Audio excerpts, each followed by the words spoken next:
마태복음 13장 1절에서 9절까지 말씀입니다. 찾으셨으면 같이 교독하도록 하겠습니다.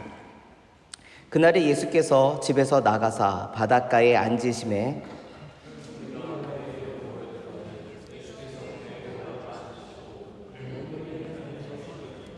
예수께서 비유로 여러 가지를 그들에게 말씀하여 이르시되 씨를 뿌리는 자가 뿌리러 나가서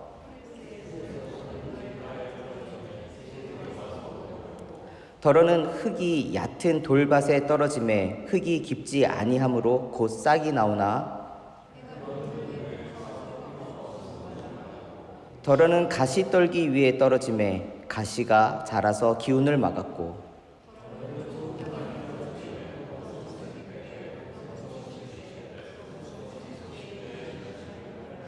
우리 함께 읽겠습니다.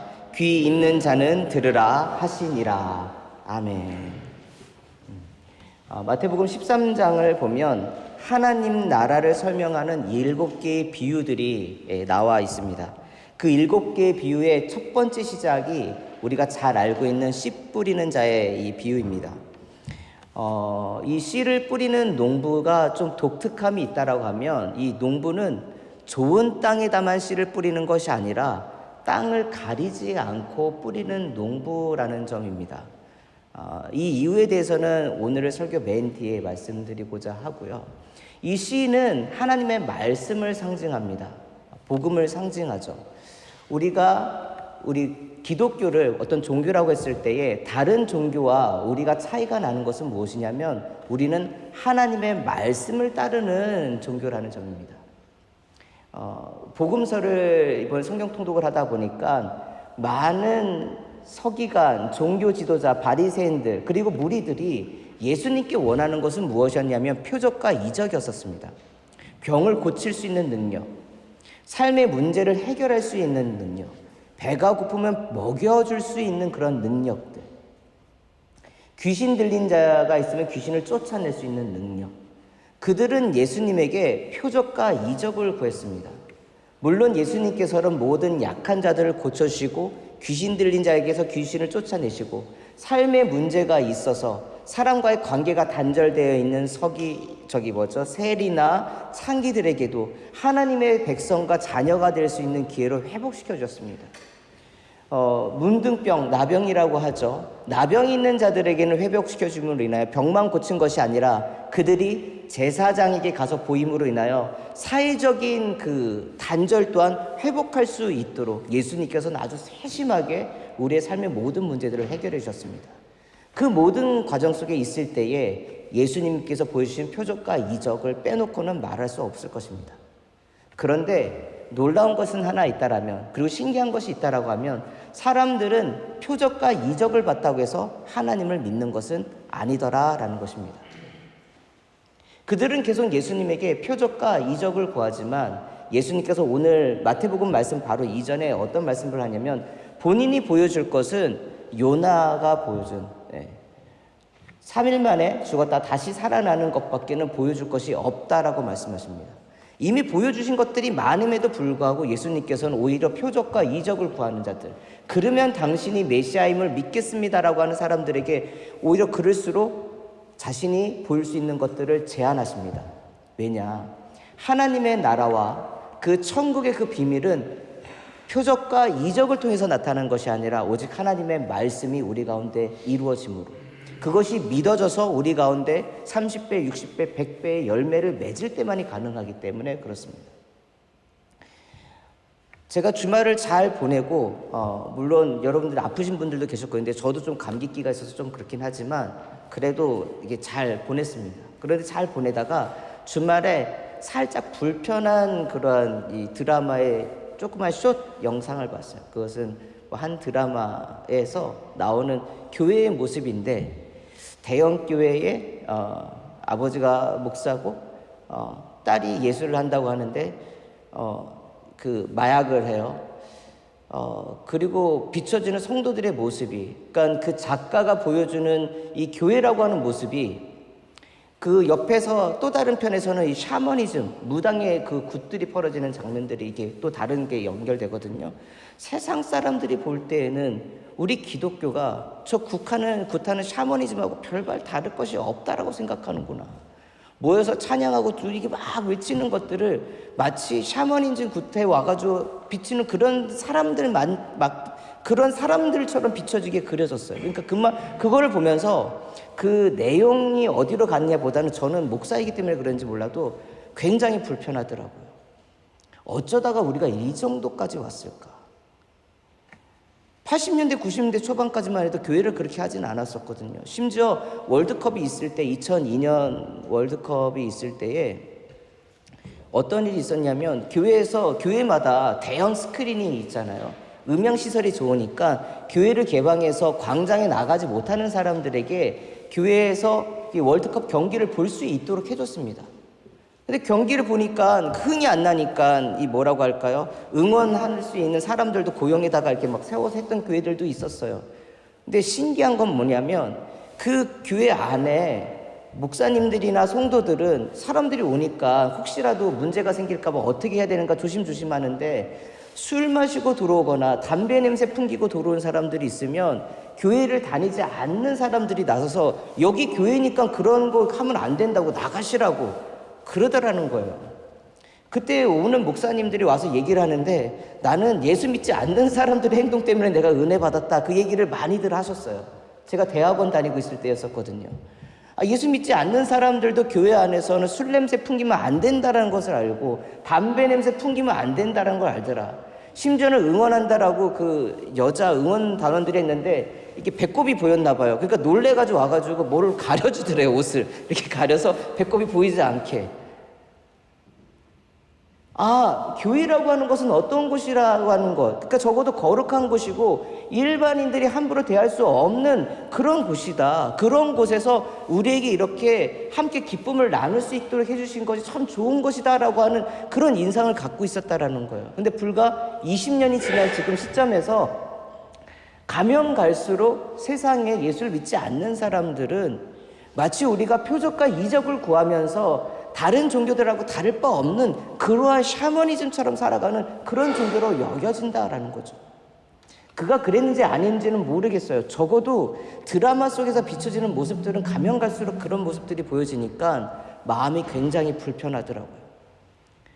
앞에서는 사랑을 얘기하지만 뒤에서는 험담을 하고 앞에서는 봉사를 하지만 뒤에서는 다른 것을 생각하는 사람들.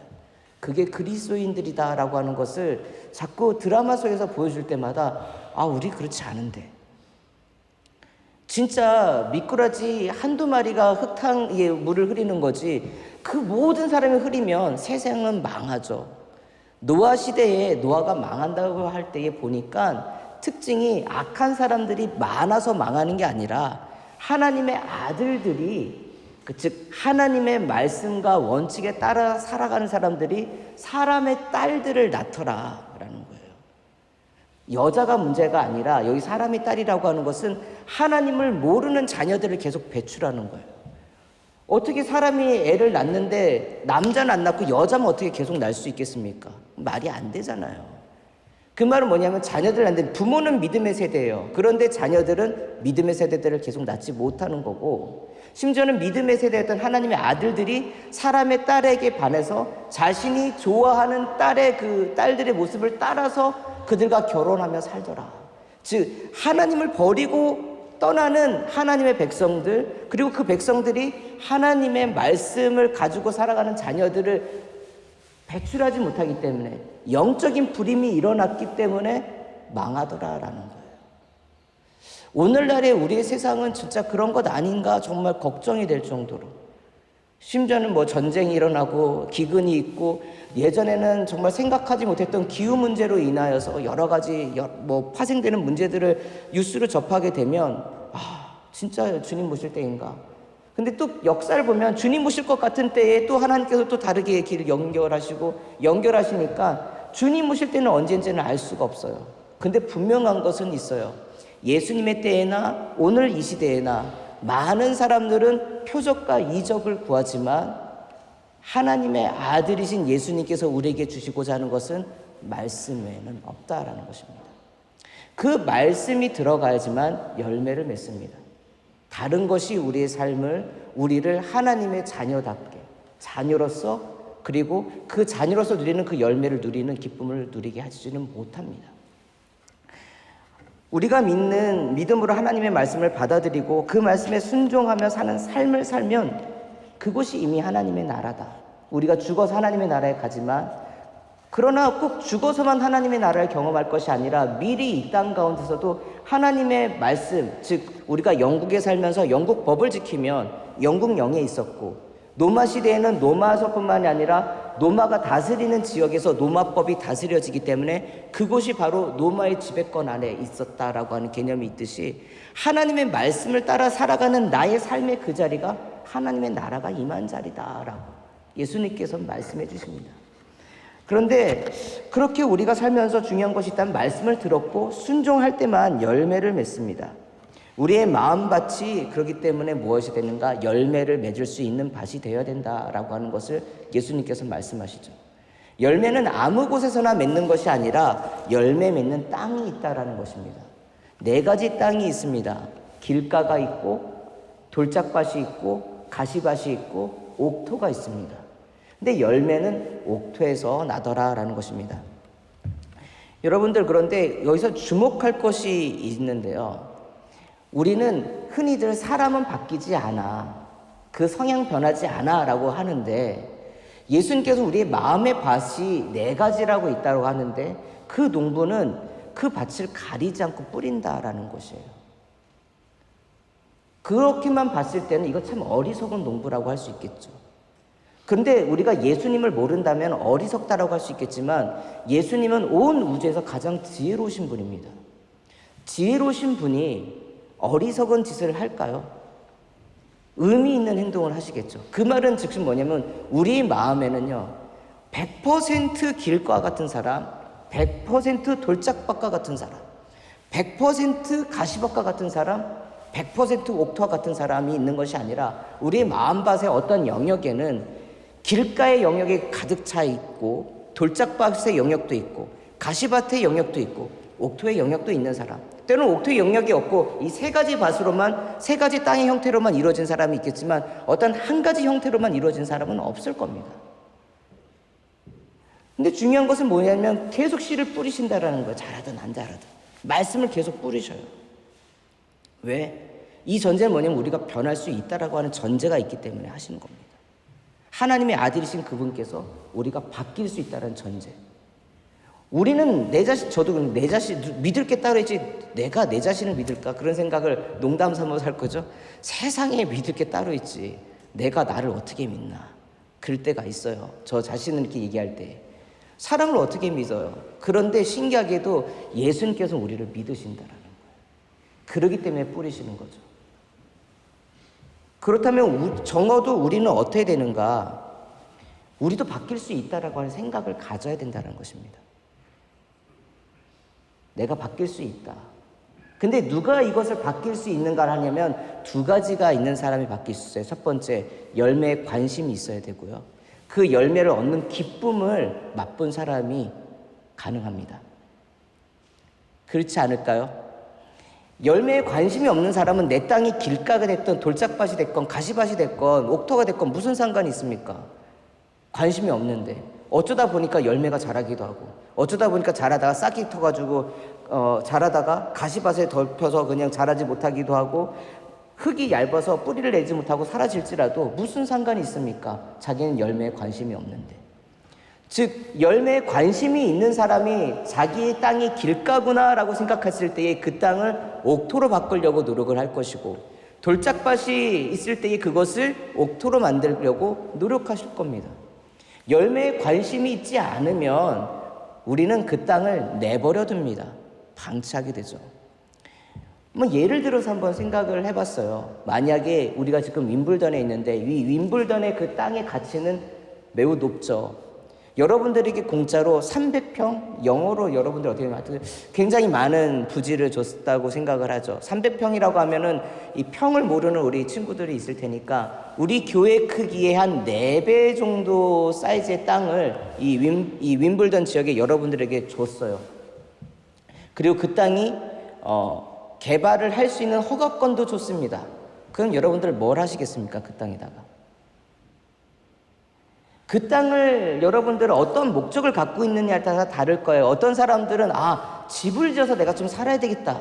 그러면 그 땅을 집을 지을 수 있는 땅이 될 수 있도록 땅을 파고 기초를 해가지고 집을 세우겠죠.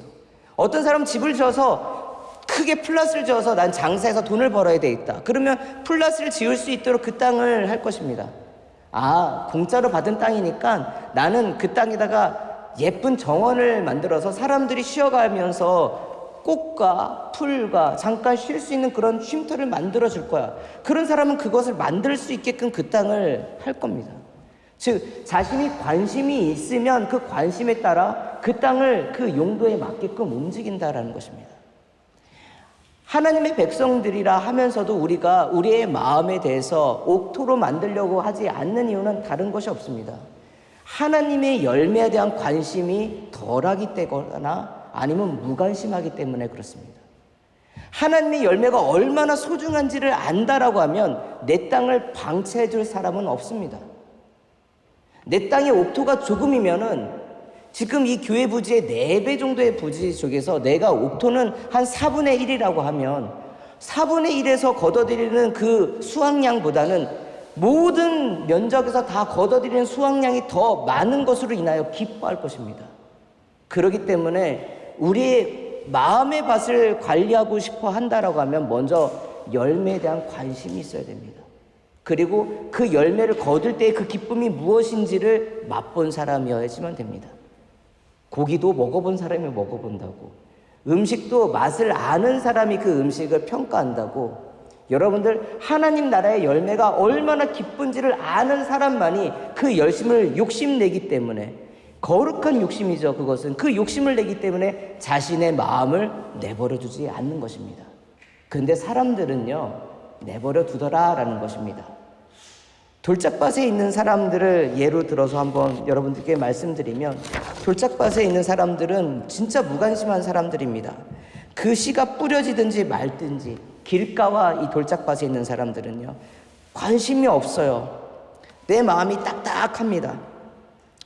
그러니까 씨가 뿌려지는지 아닌지 관심이 없어. 나 몰라. 근데 이 모른다라고 표현을 할 때예요, 몰라도 우리가 모른다는 표현을 쓰지만 나 관심이 없어, 귀찮아 할 때도 모른다라고 표현을 합니다. 여러분들 한번 여러분들이 내가 몰라, 나 모르겠어 라고 대답할 때 그때 어느 때 그 문장을 쓰시는지 보세요. 어떠한 사안이 있어서 너 어떻게 생각해? 라고 물어보면은 그 사안에 대해서 답변하기가 싫거나 귀찮거나 진짜 아무 생각이 없으면 나 몰라, 모르겠어, 나 아무 생각 없어, 그냥 몰라, 귀찮아, 그럴 때 모른다는 표현을 씁니다. 몰라서 모르는 것이 아니라 알고 싶은 마음이 없기 때문에 그래서 모른다라고 합니다. 길가에 있는 사람들의 마음이 바로 그렇습니다. 그 마음에 씨가 뿌려지든 말든 관심이 없습니다. 관심이 없으니까 그곳에서 자라든 말든 내 마음이 교만하든 교만하지 않든 관심이 없습니다. 이 무관심에는 또 어떠한 작용이 있냐면 자신이 마음에 어쩔 때는 말씀 너무나 잘 알고 있다라고 하는 교만으로 인하여서, 영적인 교만이죠. 사회적인 지위와 높음도 있지만 예수님께서 말씀하기 전에 나 그거 다 잘 알아, 결론도 뭔지 알아, 무슨 말씀할 건지도 다 알고 있어. 그러면 그런 사람이 그럴수록 은혜 받기 힘듭니다. 저희 신학교 다닐 때에 교수님들이 이런 말씀을 하셨어요. 이 세상에서 가장 은혜 받기 힘든 사람들이 누군지 아냐? 신학생들이고 목사다라고 했더라고요. 이미 다 알고 있기 때문에 말씀을 들을 때에 집중함이 떨어진대요. 많은 성도님들은 들으면서 그냥 똑같이 들었던 것들을 들어도 좋아요, 기뻐요, 그렇게 됐는데 마치 연애할 때에 나이가 많은 사람보다 이 젊은 여성들하고 남성들이 연애를 하고 싶어 한대요. 왜 그러냐 했더니 그 나이가 드신 분들은 뭘 줘도 감동이 들어요. 꽃다발 줘도 그런데 그 젊은 여성들하고 연애하면은 꽃다발 주면 너무 예뻐요 막 이러면서 좋아하고, 음식을 하나 사줘도 너무 맛있어, 내가 처음 먹어보는 거예요. 막 너무 좋아하는 거예요. 기뻐하고. 어디를 하나 데려가도 나 여기 처음 와봤어요. 버스를 타고 가도 나 버스를 타고 가는 것도 처음이에요. 차를 타고 가도 차 타고 가는 것도 처음이에요. 모든 것이 다 기쁘고 좋게 반응하니까 어떻게 합니까? 너무 좋은 거예요, 연애하면서. 그런데 모든 것을 경험한 사람들은 뭘 해도 뜨뜻미지근해요. 해라. 그러면 뭔가를 해주고 싶은 사람이 기쁜 마음이 없겠죠. 마치 그런 거예요. 말씀을 전해주는데 여러분들 어떤 사람이 은혜를 받겠습니까? 뭐든지 예수님께서 하시는 말씀 들어 압니다라고 하는 것보다는 그 말씀 가운데에 오늘도 어떤 말씀을 주실까 은혜로 가운데, 마리아가 마치 예수님의 발 아래서 눈동자 초롱초롱 하면서 말씀하시면 내가 듣겠습니다라고 하면서 기다렸던 그 마리아의 모습처럼 하나님의 말씀을 막 기대하면서 듣는 사람들, 무관심하고 내 생각을 어떻게 강하게 갖고 있는 사람보다는 그 사람에게 더 은혜가 있지 않겠습니까? 그런데 길가에 있는 사람은 마음이 딱딱해요. 받아들일 생각이 없어요. 그리고 그 안에 딱딱한 자아가 있기 때문에 더더욱 들어갈 수가 없습니다. 이스라엘의 땅은요, 비옥한 땅입니다. 비옥해요. 근데 동시에 뭐가 있냐면 고온에 건조하기 때문에 흙이 이렇게 뭉쳐서 돌덩이처럼 딱딱해집니다. 그 농사를 지으려면 어떻게 되느냐, 그 흙을 때려서 부셔야 됩니다. 근데 순식간에 이렇게 붓고 이게 뭐라고 깨트리더라도 얼마 안 지나면 이게 다시 단단해지기 때문에 농부가 씨를 뿌릴 때는 반드시 뭐라 해야 되냐면은 그 땅을 잘게 때려서 이게 해야 됩니다. 이게 아시아처럼 이렇게 밭에 이렇게 만들어서 이게 모판에다가 만들어서 이것을 하지 않고요. 땅을 떼서 땅을 부드럽게 하고 땅에 있는 돌들, 그러니까 흙이 단단해져서 돌처럼 된 거는 부시고요. 돌들은 부실 수가 없잖아요. 그것은 걷어내는 거예요. 그게 농사기법 아주 중요한 방법입니다. 근데 이 뭐냐면 깬다라고 하는 거는요, 저는 이 말씀의 깨달음이라고 생각을 해요. 말씀의 깨달음이 들어오면요, 내 길가같이 아니면은 밭이라도 단단한 흙이 깨지게 됩니다. 다른 게 없어요. 말씀을 딱 들을 때, 깨달음을 주실 때에 아멘 하고 받아들일 때에 내 마음에 흙이 자랄 수 없이 단단한, 마치 사람들이 많이 밟고 가서 길가처럼 흙이 단단하게 밀도가 높아져 있는 그곳에 말씀이 들어가면 그게 깨지게 돼요. 깨지게 될 때 적어도 씨가 들어갈 수 있는 상황이 됩니다. 돌짝밭의 돌짝은요, 저는 조급함이라고 생각을 해요. 왜냐, 흙이 얇다라고 해서 얇으니까 내리다가 뿌리를 내리지 못한대요.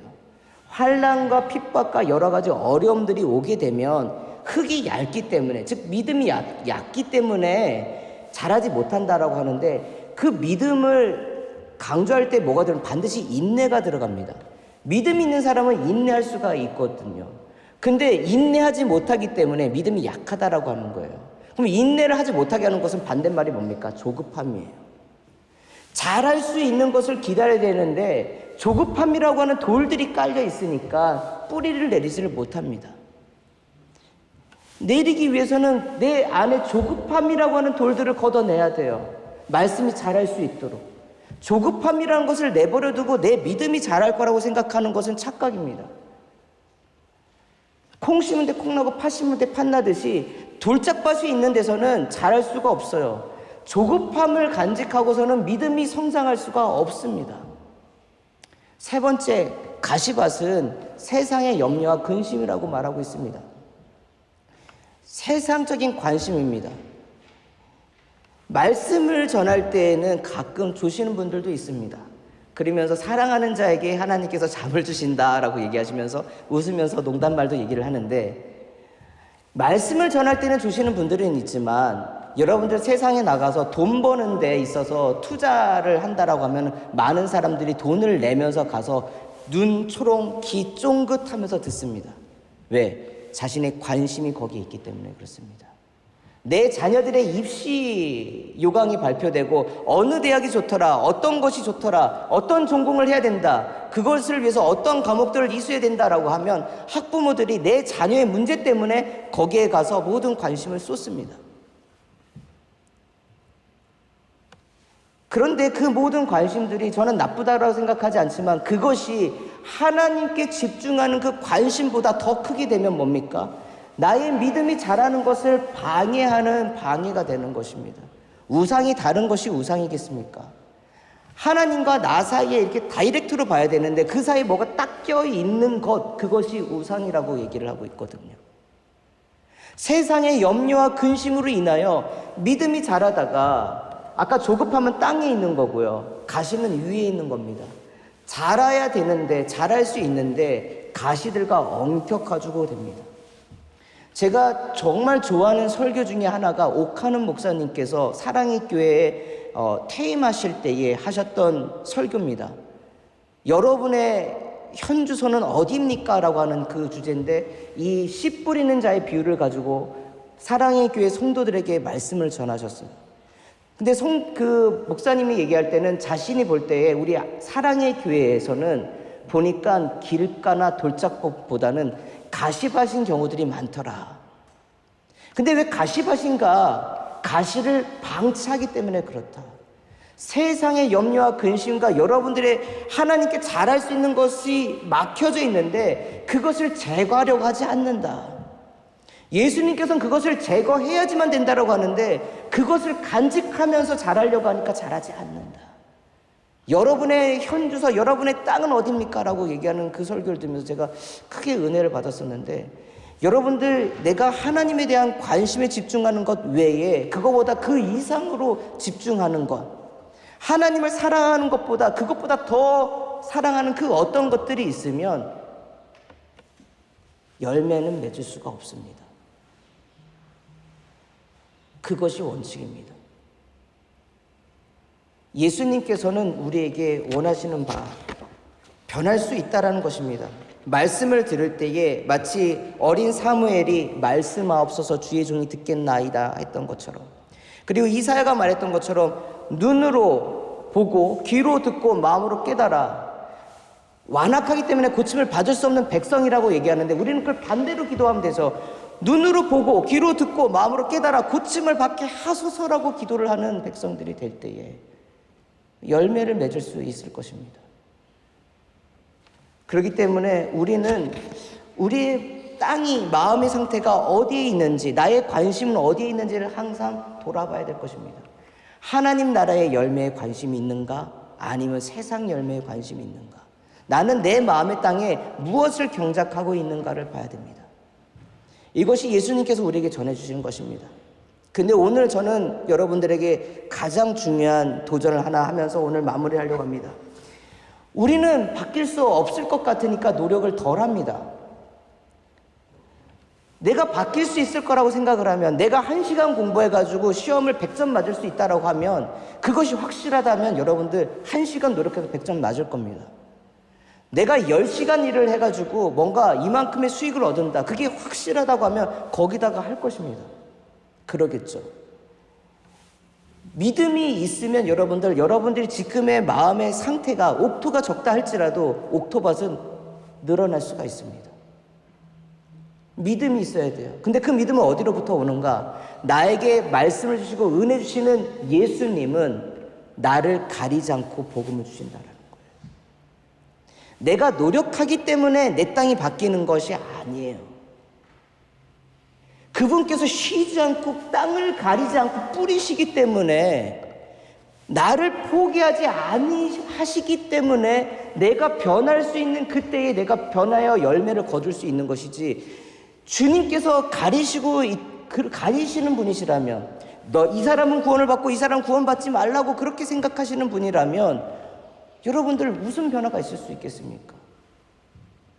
저는 그렇기 때문에 여러분들 왜 우리가 변해야 되는가라고 했을 때에 앞에서 했던 말은 매번 씨 뿌리는 자를 통해서 들으셨던 말씀들일 거예요. 근데 저는 마지막에 그럼에도 우리는 매번 하다가 실패하고 넘어지고 쓰러진지라도 내 마음의 옥토밭을 누리기 위하여 노력해야 되는 것은 주님께서 우리를 포기하지 않고 여전히 씨를 뿌리고 있기 때문이다.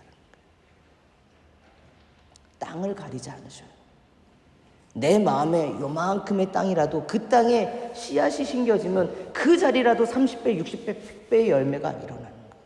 그것을 통하여 기쁨을 맛보면 눈물로 씨를 뿌리는 자, 기쁨으로 단을 거둘 수 있는 그 기쁨을 누릴 수 있다라고 하면 여러분들,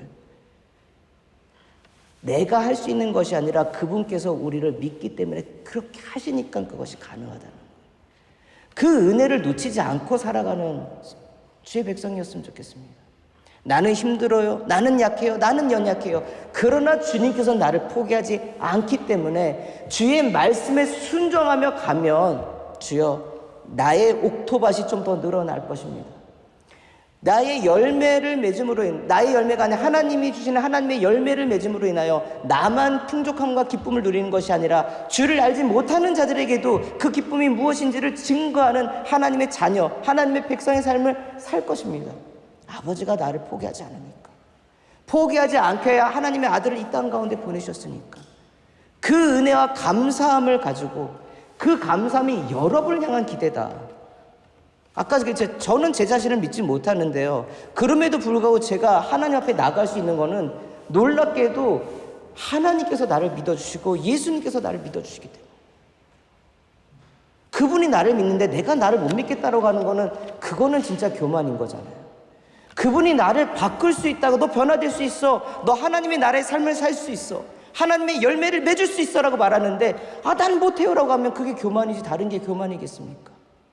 그렇기 때문에 여러분들, 이 마태복음 13장 말씀 이제 정리하면서, 여러분들은 하나님의 기대를 받는 사람들입니다. 여러분들을 통하여 30배, 60배, 100배의 열매를 맺을 것이고, 그 풍성함이 무엇인지를 모르는 사람들에게 하나님의 영광을 비춰 보여주고 나타낼 수 있는 하나님의 증거가 될 것이고, 그리스도의 편지가 될 것이며 그리스도의 향기가 될 것입니다. 그렇기 때문에 여러분들 향한 하나님의 기대함을 가지고 여러분들의 말씀에 순종하며 나아가십시오. 넘어지고 쓰러지더라도 그것은 과정일 뿐입니다. 포기하지 않으시면 됩니다. 그분이 포기하지 않으세요. 주님이 결코 포기하지 않는데 여러분들이 여러분들을 포기하지 마세요. 여러분들을 통하여 하나님의 놀라운 역사가, 그리고 우리 아름다운 교회 모든 성도들이 모여진 것을 통하여, 우리 교회를 통하여 이 땅 가운데 하나님의 아름다우신 그 모든 역사들이 이루어질 것을 믿습니다. 그것을 꿈꾸며 기대하며 믿음으로 살아가는, 열매 맺는 우리 아름다운 교회 성도님들 되시기를 축복하면서 오늘 말씀 마치겠습니다. 우리 기도하겠습니다.